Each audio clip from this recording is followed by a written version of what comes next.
Telugu Desam party ఇంతకంటే ఇంకా దిగజారదులే అన్న ప్రతిసారి దిగజారుతూనే దిగజారుడు విమర్శలు చేయటం ఈ దేశంలో ఒక తెలుగుదేశం పార్టీకే సాధ్యమేమో. వాళ్ళ క్యారెక్టర్ అలానే ఉంటుందేమో. ప్రజలు మీకు అధికారం ఇచ్చారు, బాధ్యతాయుతంగా హుందాగా వ్యవహరించాలి మంత్రులు కానీ ఎవరైనా కూడా. మీరు మంత్రులుగా ప్రమాణ స్వీకారం చేసి పట్టుమని 3-4 రోజులు కూడా కాల నిస్సిగ్గు విమర్శలు. జగన్మోహన్ రెడ్డి గారు తన క్యాంపు కార్యాలయంలో ఉన్నటువంటి ఫర్నిచర్ని దొంగతనం చేశారనేటటువంటి దిగజారుడు విమర్శలు తెలుగుదేశం పార్టీ మంత్రులు, వాళ్ళ సోషల్ మీడియా, ఆ ఎల్లో మీడియా, ఆ గలీజు ఎల్లో మీడియా చేస్తూ ఉందంటే మీ క్యారెక్టర్లు అంతే, ఇంకా మీరు జీవితంలో మారరు అనేది మాత్రం ఖచ్చితంగా ఇక్కడ అర్థమవుతా ఉంది. ఎక్కడైనా ఒక క్యాంపు కార్యాలయం ఉంటే నిజంగా అది ప్రభుత్వానికి సంబంధించినటువంటి క్యాంపు కార్యాలయం అయితే ఫర్నిచర్ అక్కడే ఉంటుంది, మళ్ళీ నెక్స్ట్ వచ్చినటువంటి ముఖ్యమంత్రి దాన్ని కొనసాగిస్తారు.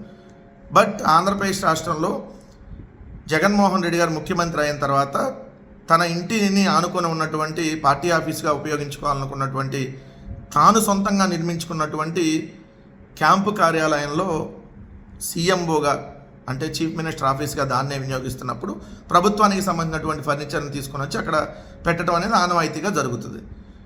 మళ్ళీ ముఖ్యమంత్రిగా జగన్మోహన్ రెడ్డి గారు కొనసాగితే అది కంటిన్యూ అయ్యేది. ముఖ్యమంత్రిగా జగన్మోహన్ రెడ్డి గారు ఈరోజు లేరు కాబట్టి ఆ ఫర్నిచర్ అనేది ఎంత కాస్ట్ అయిందో అంత కాస్ట్ అనేది మీరు ఎస్టిమేషన్ వేసి ఇస్తే దాని ప్రకారం అమౌంట్ అనేది చెల్లిస్తామని చెప్పి ఆల్రెడీ అధికారులకు పంపించడం కూడా జరిగింది. అది ప్రాసెస్లో ఉంది.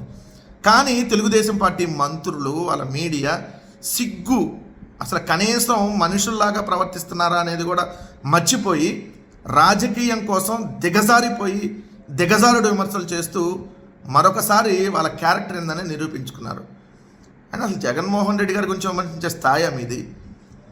అరే గెలిచినా ఓడినా రాయల్టీగానే ఉన్నాం, మేము విలువలు విశ్వసనీయతని నమ్ముకున్నాం, ఏ రోజు కూడా క్యారెక్టర్ని చంపుకోవాలా మీలాగా. మీ చంద్రబాబు నాయుడు గారి జీవితం ఏంటనేది నేను చెప్పవసరం లేదు.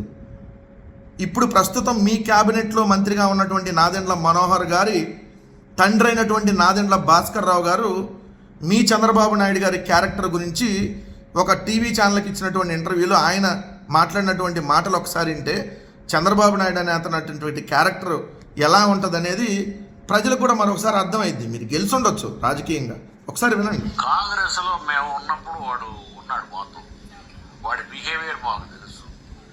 నేను మినిస్టర్గా ఉన్నప్పుడు నా దగ్గరికి వచ్చే రోజు అన్న ఈ ట్రాన్స్ఫర్ చేసి పెట్టకపోతే ఇంట్లో బియ్యం లేదే, అన్న ఈ ట్రాన్స్ఫర్ చేయకపోతే ఈ నెల నడవదే, మీ సిస్టర్ వంట ఆపేస్తుంది, ఇట్లాంటి వెధవ మాటలన్నీ చెప్తూ ఉండేవాడు. దొంగ అనమాట వాడు, ఇంట్లో వాళ్ళకి కారణంగా చెప్పి దొంగ అనమాట. దొంగలు చేసే పనులు అయ్యే కదా. అండ్ వాడు జేబులు కొట్టేవాడని వచ్చింది నాకు రిపోర్ట్ వాడి గురించి. రైల్వే స్టేషన్లో, తిరుపతి రైల్వే స్టేషన్లో జేబులు కొట్టేవాడు వీడని పోలీసు వాళ్ళు రిపోర్ట్ రాశారు. పోలీసు వాళ్ళు రిపోర్ట్ రాశారంట, చంద్రబాబు నాయుడు అనే అతను జేబులు కొట్టేవాడు అని చెప్పి పోలీసులు రిపోర్ట్ రాశారని నేను అనలేదండి. నాదెండ్ల భాస్కర్ రావు గారు ప్రస్తుతం మీ క్యాబినెట్లో నాదెండ్ల మనోహర్ గారు మంత్రిగా ఉన్నారు కదా, వాళ్ళ తండ్రి తెలుగుదేశం పార్టీలో ముఖ్యమంత్రిగా కూడా చేశారు. ఆయన మాట్లాడినటువంటి మాటలు, మీ క్యారెక్టర్ గురించి స్వయాన నందమూరి తారక రామారావు గారు మాట్లాడిన మాటలు అయితే ఇన్ని వీడియోలు ఉన్నాయి. సో గురివింద గింజకి తన నలిపేంటో తెలియదు అన్నట్టుగా మీ క్యారెక్టర్లో మీ తెలుగుదేశం పార్టీ క్యారెక్టర్ అలా ఉంటుంది కాబట్టి ప్రతి ఒక్కరు అలా ఉంటారని అనుకోవద్దు. జగన్మోహన్ రెడ్డి గారు అడ్వాన్స్ ట్యాక్స్ కట్టాడు, నీతిగా నిజాయితీగా రాజకీయాలు చేసాం, విలువలతో కూడిన రాజకీయాలు చేసాం. ఈరోజు కూడా అలానే చేస్తూ ఉన్నాం. ఓసారి ఓడిపోయి ఉండొచ్చు, మళ్ళీ గెలుస్తాం. ఎక్కడా కూడా వదిలేటటువంటి ప్రసక్తి లేదు. మీరు ఎన్ని రకాల తప్పుడు కేసులు పెట్టుకున్నా, తప్పుడు ఆరోపణలు చేసినా, మీరు ఎన్ని రకాల కేసులు పెట్టుకుంటే అంత ఎక్కువగా పోరాడతాం. ఒకటైతే వాస్తవం, జగన్మోహన్ రెడ్డి గారు విలువలో విశ్వసనీయత నమ్ముకున్నాడు.